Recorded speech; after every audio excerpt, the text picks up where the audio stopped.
tous, bonjour l'église, j'espère que vous allez tous très bien, que vous avez passé une très bonne semaine malgré le confinement. Euh, je souhaitais vous faire part très courtement d'une réflexion personnelle que j'ai eue cette semaine suite à une discussion avec un collègue. On s'est fait la remarque que beaucoup de gens profitaient du confinement pour faire du rangement, pour, euh, pour être plus à l'aise, plus confortable chez eux, pour avoir plus de place. Je voulais vous encourager à profiter aussi pour faire du rangement dans votre vie spirituelle. C'est-à-dire qu'aujourd'hui, on a encore trop de choses qui nous empêchent de vivre pleinement notre vie spirituelle avec Dieu. On a trop de choses qui nous encombrent, qui nous empêchent d'avancer. Et je veux vous challenger sur la semaine là qui arrive. Je veux vous challenger justement à passer du temps avec Dieu, à prendre le temps de discuter avec lui pour déterminer qu'est-ce qui est utile dans votre vie et qu'est-ce qui est inutile, qu'est-ce qui vous apporte quelque chose dans votre vie spirituelle et qu'est-ce qui vous en apporte pas. Et ouais, je voudrais vraiment vous encourager à passer ce temps cette semaine. Passer ce temps à réfléchir, mais aussi à vous pencher sur la parole, parce que ça va être bénéfique. Ça va être bénéfique pour chacun d'entre nous.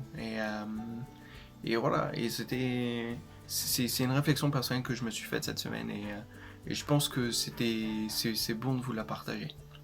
Je vous souhaite de passer un très bon dimanche.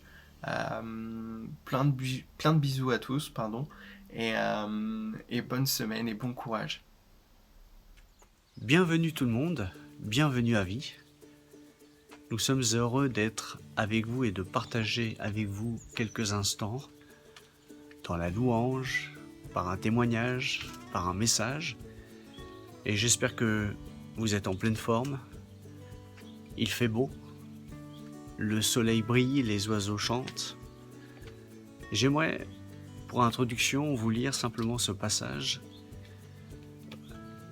dans les psaumes, le psaume 46, versets 11 et 12, qui nous dit ceci. « Arrêtez, et sachez que je suis Dieu. Je domine sur les nations, je domine sur la terre. L'Éternel, le Maître de l'univers, est avec nous.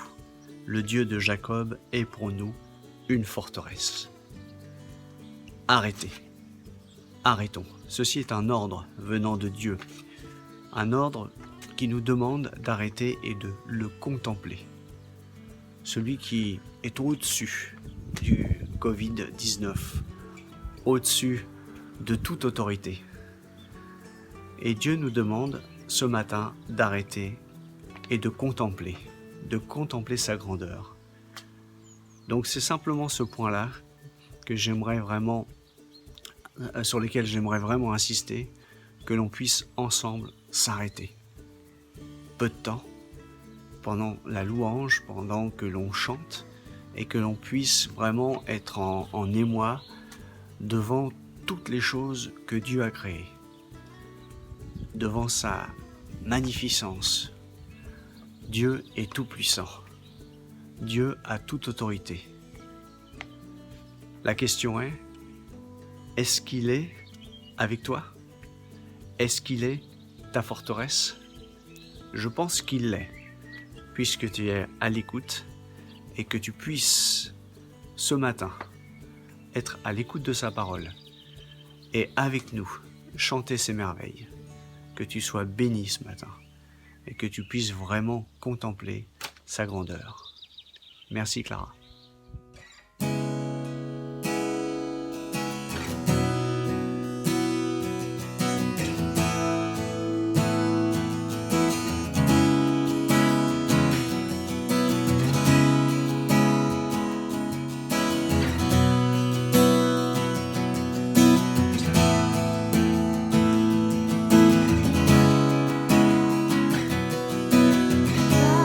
Par amour, Dieu nous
Cette relation avec Dieu est seulement pour les personnes qui ont un niveau de spiritualité ou seulement pour les personnes qui vivent une vie juste et qui ont une belle vie tout simplement. Et laisse-moi te dire une chose, c'est totalement faux parce que Dieu a envoyé son Fils unique pour les personnes complètement imparfaites. Et encore au-delà de ça, Dieu a envoyé son Fils unique pour tout le monde, sans exception. Et peut-être que tu te dis, oui, mais moi, je mène une vie vraiment pas terrible, je fais ci, je fais ça, je suis une cause perdue. Mais c'est tellement faux. Dieu t'aime et Dieu veut construire cette relation avec toi, peu importe d'où tu viens, peu importe ce que tu es en train de faire dans ta vie. Si tu es sincère et si tu cherches Dieu de tout ton cœur, il te trouvera là où tu es. Et j'aimerais qu'on prenne cette prochaine chanson, et que tu la prennes vraiment comme une prière personnelle. Et je peux te dire qu'on a tous besoin de Dieu. Moi, j'ai besoin de Dieu. Et encore cette semaine, alors que ma vision se perdait, que je passais un moment un peu compliqué, je savais que j'avais besoin de lui. Et je savais que je pouvais compter sur lui et qu'il ne me jugerait pas. Et il m'a entourée de ses bras d'amour. Et je veux la même chose pour toi. Dieu t'aime. Je t'assure que Dieu t'aime. Si voilà, juste tourne-toi vers lui et tu sentiras cette paix, cette joie que seul lui peut te donner. Je veux juste t'inviter, soit d'écouter cette chanson, prends-la comme une prière personnelle ou chante-la avec moi. Quand la tempête se lève, je suis sans repère. J'ai besoin de toi. Quand ma vision se perd, que mes rêves s'éteignent, j'ai besoin de toi. Quand la peur m'envahit, que le doute me saisit, j'ai besoin de toi.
on va prendre aussi cette chanson qui en ce moment fait fureur dans le monde entier.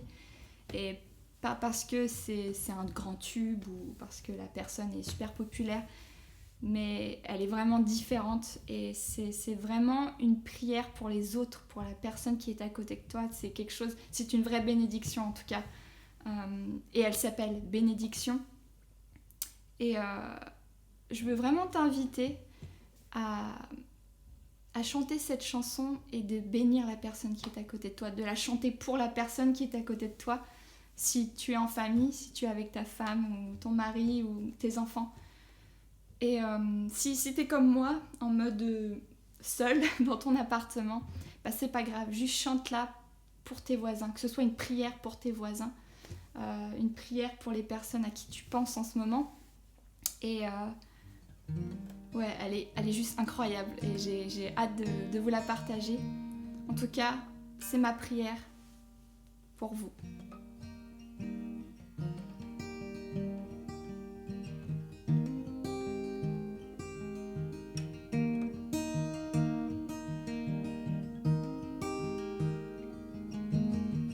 Dieu te bénit et te garde. Il rayonne sur toi, il t'accorde sa grâce. Ton Dieu se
Bonjour.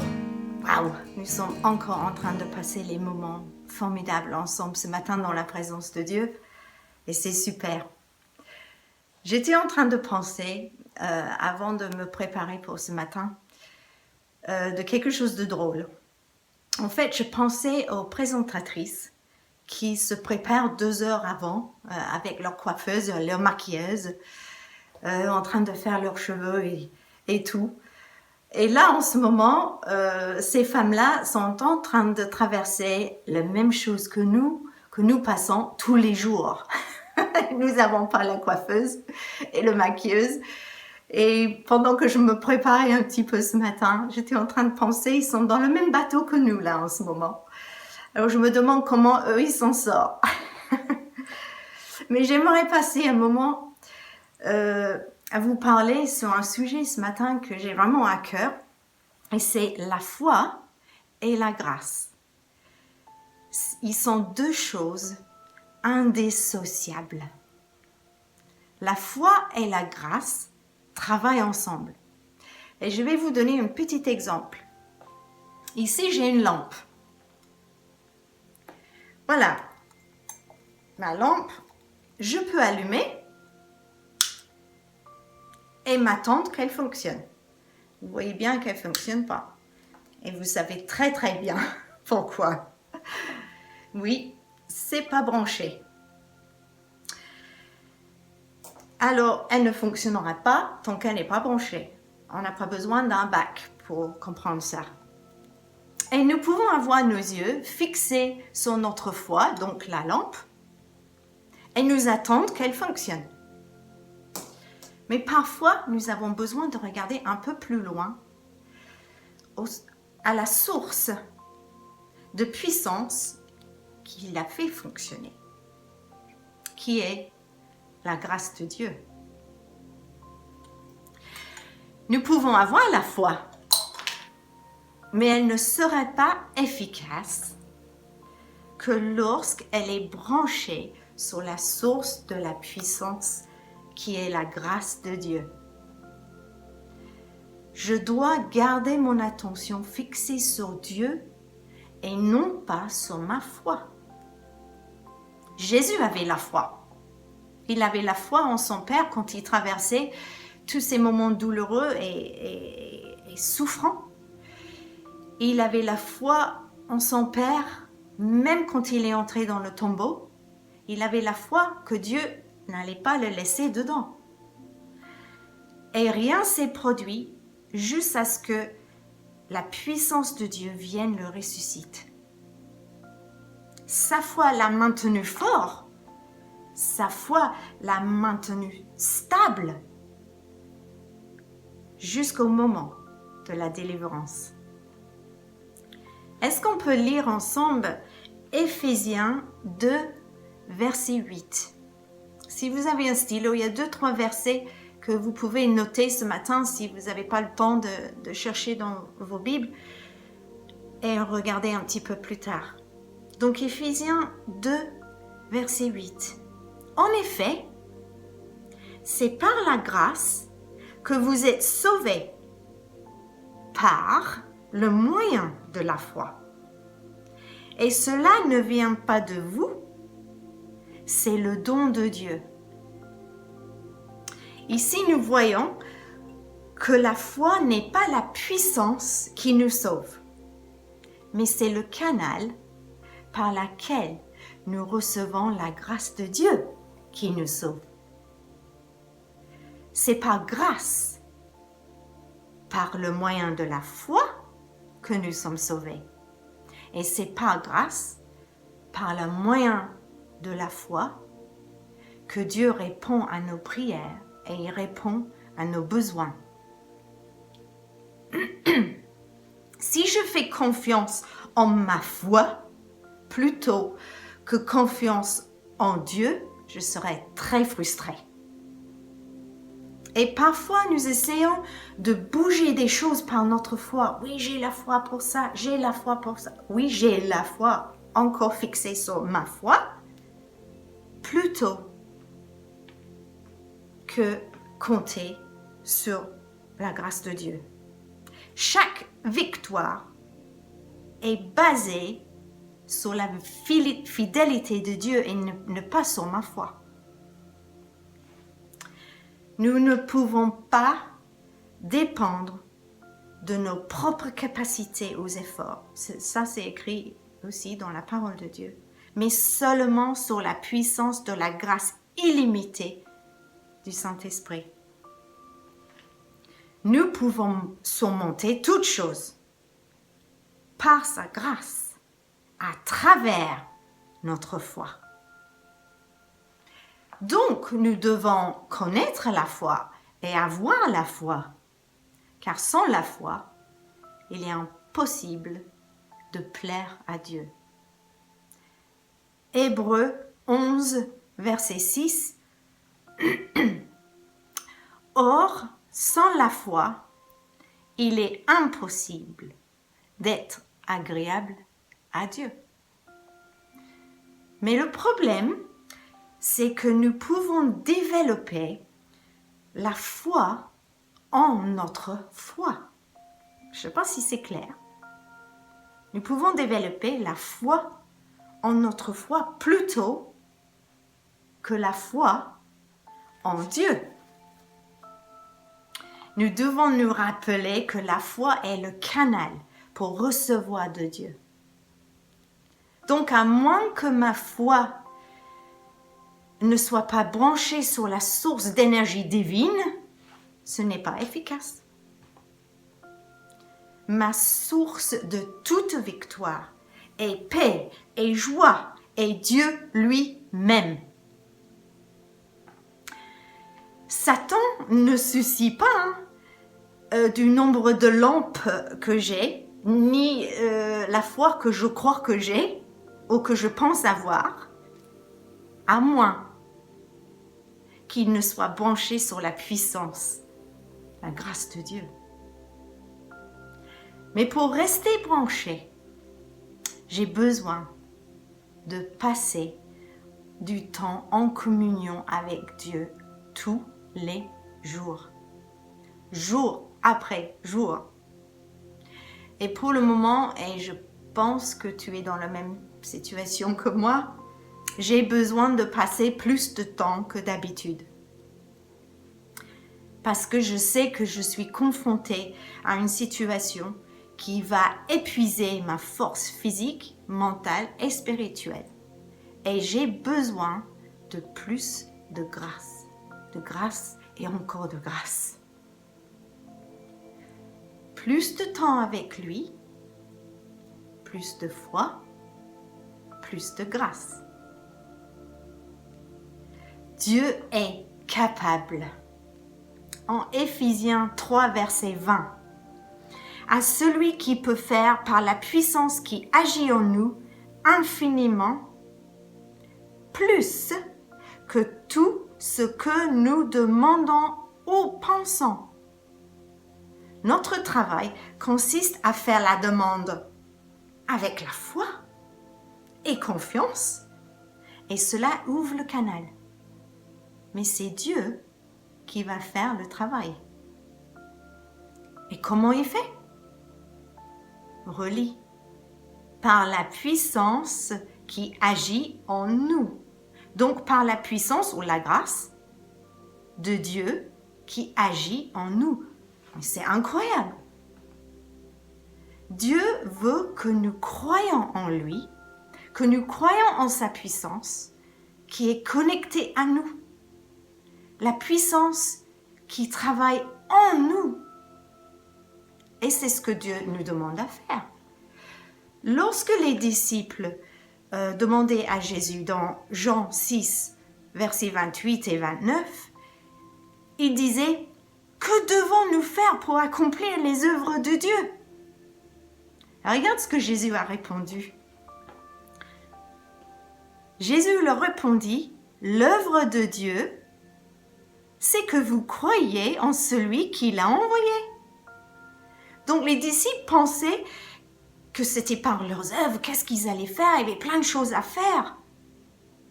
Quand Jésus a seulement demandé qu'ils croient. Et croire, c'est aussi faire confiance. c'est compter sur lui.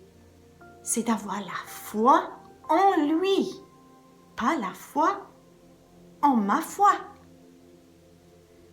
Ce n'est pas la foi en ta foi qui va faire bouger une montagne de désastre. Quand c'est écrit « la foi va bouger la montagne », c'est pas la foi dans ta foi. C'est la foi dans la puissance de la grâce de Dieu qui ferait bouger la montagne. Amen. J'aime cette phrase que Joyce Meyer utilise à propos de la grâce. Je l'ai traduit.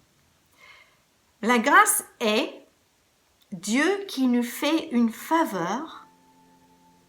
Il vient avec sa puissance pour accomplir par notre foi ce que nous ne méritons pas. Waouh! On ne mérite rien, mais c'est par sa grâce que Dieu a envoyé son Fils. C'est par sa grâce que Dieu manifeste dans notre vie. La grâce est donc la puissance de Dieu qui voyage à travers notre foi jusqu'à nous. Croyons ensemble aujourd'hui que quoi que nous demandions en son nom, par notre foi, Dieu répondra par sa grâce. Dieu, il a dit, ma grâce est suffisante pour tous vos besoins. Donc, aujourd'hui, relis peut-être ces versets et prions ensemble que notre foi soit connectée à sa grâce pour que ça fonctionne. Merci Seigneur parce que tu nous parles à travers ta parole. Et je prie pour chacun qui écoute ce matin que tu nous aides à y croire en ta puissance. Merci parce que tu nous donnes la foi, mais c'est par ta grâce que tu agis. Et merci pour ce que tu as fait, pour ce que tu fais dans nos vies aujourd'hui et pour ce que tu vas faire demain. On te remercie. Amen. Merci d'avoir suivi notre vidéo jusqu'au bout.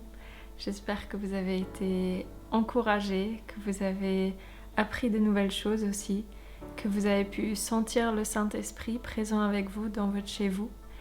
Et j'ai envie de vous encourager à vivre ça, à vivre l'Église de manière quotidienne chez vous. Essayez de le faire quand nos vidéos ne sont pas là et que vous êtes tout seul chez vous. Par exemple, de tous les soirs prier de 19h à 19h19 contre les effets du coronavirus. Nous aussi, on le fait en tant qu'Église. Vous allez voir la puissance de ces moments-là. Je vous invite aussi à nous rejoindre les mardis soirs pour prier ensemble, c'est à partir de 19h aussi. Et puis on se retrouve bien sûr dimanche prochain. Un très bon dimanche à chacun d'entre vous. Au revoir.